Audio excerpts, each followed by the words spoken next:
What's up, comic fans? And it's time to share my new comic book day haul. So I'm gonna share that. Bunch of stuff is happening.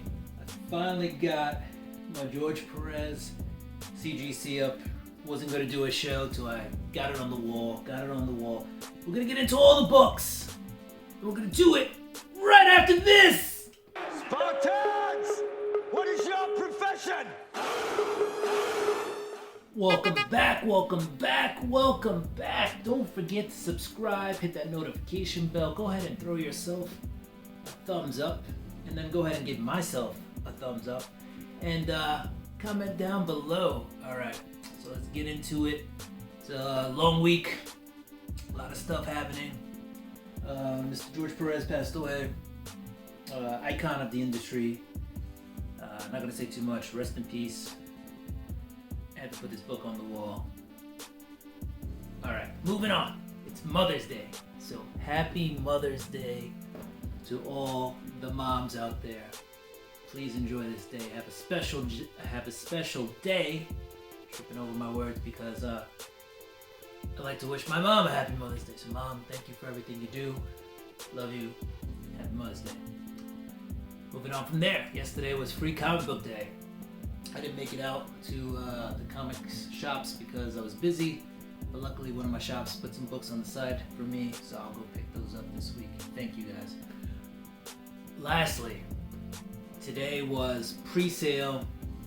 For those of you who've been to New York Comic Con before and had an account with them, had the fan verification account, today was the first day to go out and get those tickets. So if you forgot about it, haven't gotten your tickets, and you've been to New York Comic Con before and you have your fan verification, or if you signed up for your fan verification and you have it now, today is the day to go get those tickets. Starting today. I got mine. I'll see you there. Alright? And then I believe later this month, I forget what day it is in May, sorry guys, will be sale for the general public. So that's coming. Alright? So don't worry if you missed out today. Go ahead and get it. By the time this video comes out, I know that Saturday was already sold out, okay? But they still, I think, have 4-day passes. I believe they have VIP passes, which are like $500, by the way. You get a swag bag, though. Sunday, Thursday, and Friday were still available. So go ahead. Check it out if you want to go to New York Comic Con. Those tickets usually do not last very long. Alright, with that said, let's get into this week's books. We're going to cut out all the extra stuff we bought this week. We're going to get straight to this week's books. No 50 centers. No... I'm lying, guys. I'm sorry. There's some new Walmart packs that I saw. Marvel 3 packs. I managed to pick up a few. We're not opening them, but I'm just going to show you some of the ones I got. I got the Venom Lethal Protector. And just because I'm not opening them now doesn't mean I won't open them in a future video. We got the Carnage Forever, right? And then... we got the Moon Knight number 8 cover. So, all pretty awesome. All pretty dope. I believe Moon Knight number 8 is where Hunter's Moon takes over for Moon Knight while he's incarcerated during the whole Devil's Reign thing. Alright. I also picked up Moon Knight number 10 because that was just sold out when last time I went to the shop and I managed to get it. Now it's on my pull, so I should never miss another issue of Moon Knight number 10. Whew! Really gotta stop. Slow down, smell the roses. Stop tripping on my words.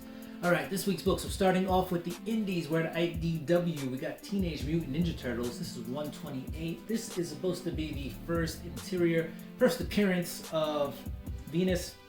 She was on the cover last issue. Plus, there was a cameo. This is the first full appearance. This is the Kevin Eastman variant. And it's just a very touching, I think a very dope cover. So I went past the A cover, got the B. I just think it's an awesome cover.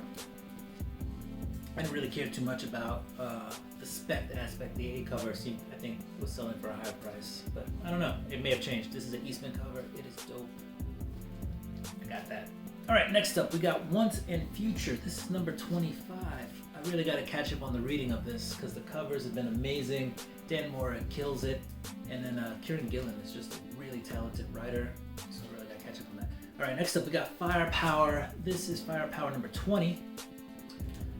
A lot of things happening in here. Giant dragon has been unleashed on the world. The governments are trying to fight back.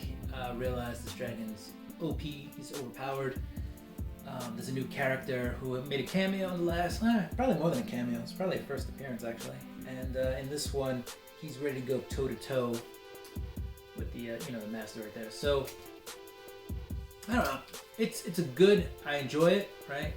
Chris Samney, really good artist. Robert Kirkman, really good writer. I don't know. I enjoy the book, but it's not wowing me right now, right? It's a little slow. I like the dynamic in it. We'll see where it goes. We'll see if I stick with it. But it's a fun read, and it's a quick read too. But we'll see where it goes.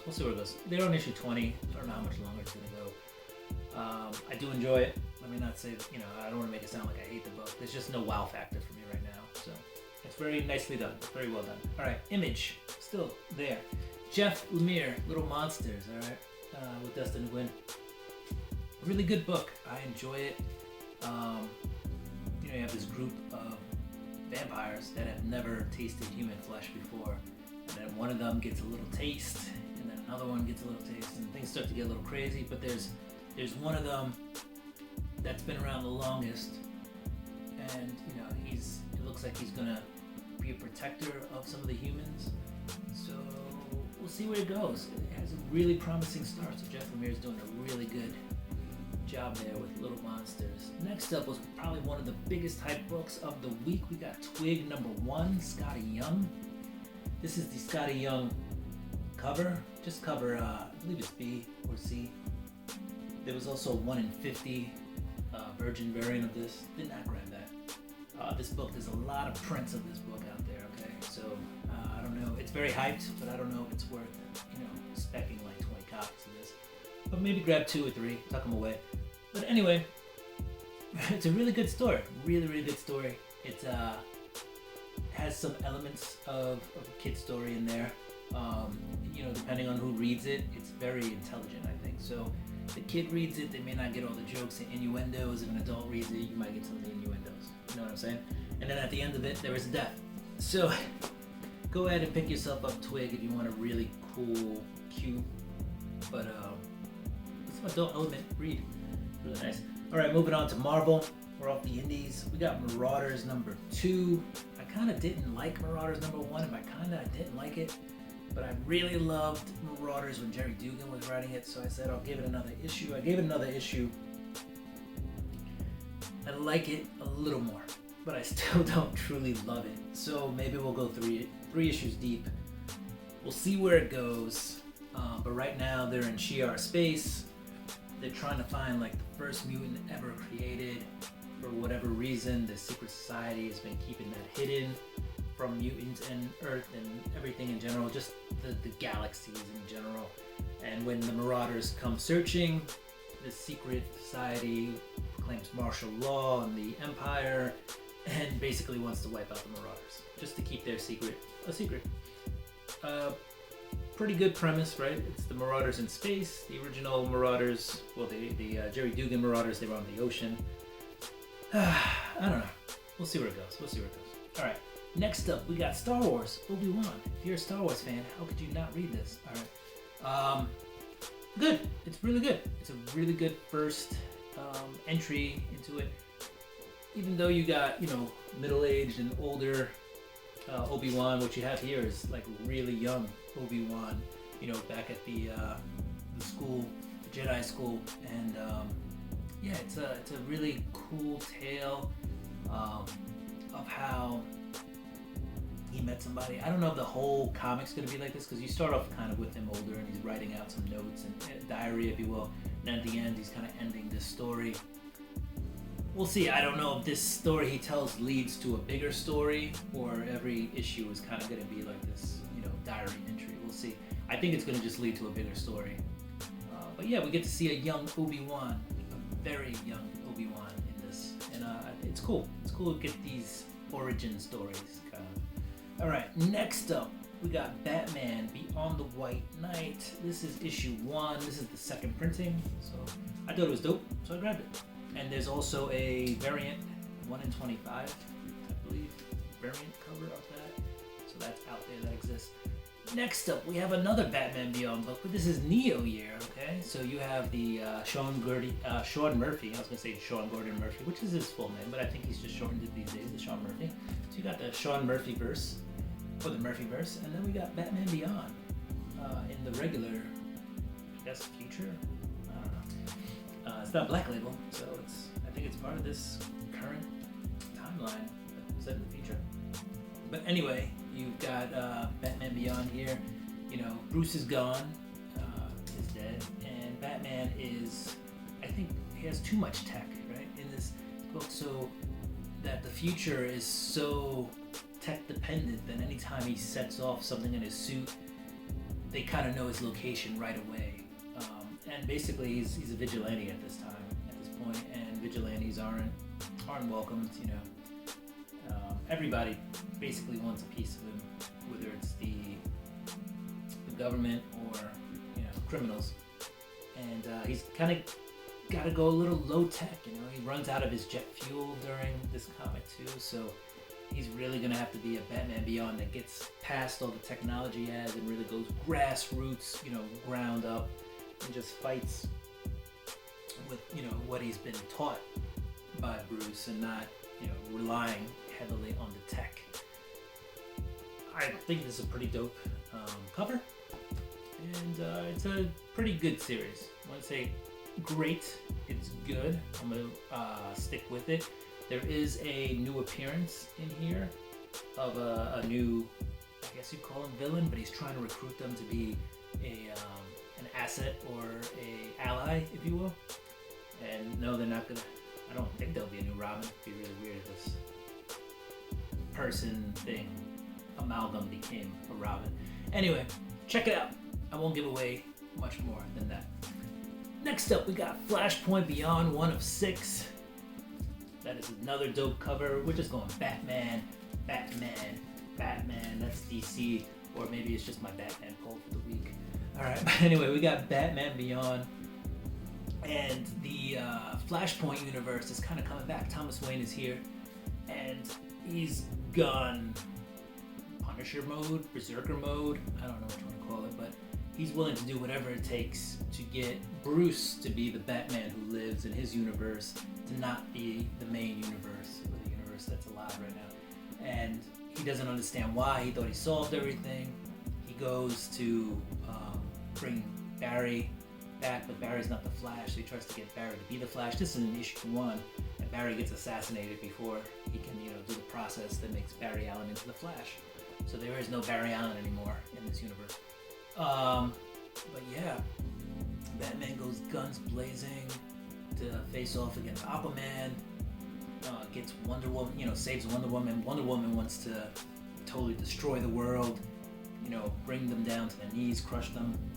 Anyway, I think everything happens in Britain, in England, so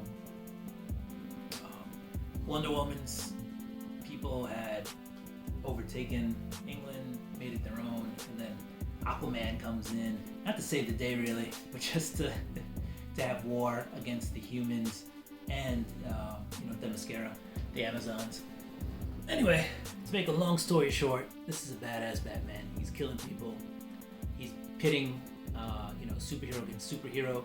Let's just say there's a couple deaths in this book, a shocking one in particular. And I think people are going to die pretty much every issue in this until Thomas Wayne gets that original DC universe back where Bruce is the Batman and he is not. Alright, moving on to the next book. We got Batman 123. We got Shadow Wars. This is part 5. This is not the finale, but it's a really good book. What we have is Batman squaring off against, everybody who's trying to kill Deathstroke. And it's that they're trying to stop, Robin and Batman are trying to stop Deathstroke from getting murdered for something he didn't do. And I don't think anybody really just truly wants to save Deathstroke, but you don't want a guy getting murdered over something he didn't do. So they're trying to figure out who killed Ra's al Ghul or Ra's al Ghul, how do you pronounce it? I don't know. Put it down in the comments. I don't know if you can do it phonetically. Look a brother up. I usually say Ra's al Ghul, by the way, even though I said Ra's the first time. But, that's Damian. Damian's here. He's back with Batman. They're working together as a team, though not harmoniously. But But yeah, Damian wants to know who killed his grandfather. And so, they're going around. You also have Deathstroke in this book. And again, Deathstroke gets attacked by a bunch of ninjas. Ninjas with guns in this one, by the way. And there is a couple of deaths in this book who are going to make a couple of major players very upset. So definitely worth a read, guys. Okay, last but not least, I managed to pick this beauty up. And this beauty right here is Batman 123. But it's the 1 in 50 cover done by Jock. And so this is a bad cover. It is really cool, really dope, really clean, so fresh. Any word you can use to describe this. I love it. It's foil too. I don't know if it's reading, but it's foil. There you go. And yeah, Jock did it again. Another Batman beauty. Anyway, I got a pretty good deal on it. Probably for more. It's more than half of what it was going for on eBay when I bought it the other day. So I think the cheapest of the last sale I had saw was somewhere around $90, and I probably paid. Yeah, I definitely paid less than half. So I probably got like 60 or 70% off what it was going for on eBay. But anyway, enough bragging. This bad boy or bad girl, is amazing. Love this cover. So I just had to have it. I didn't care about spec or whatever. It's not going anywhere. Staying in the PC, as 99% of my books do anyway. Okay, comic fans, that's my haul. Don't forget to subscribe, hit that notification bell. Go ahead, throw me a thumbs up, like the video. And comment down below. Do what you do. I'ma do what I do. I'ma get ready for next week's books. I hope you had a fantastic free comic book day weekend and Mother's Day. Peace!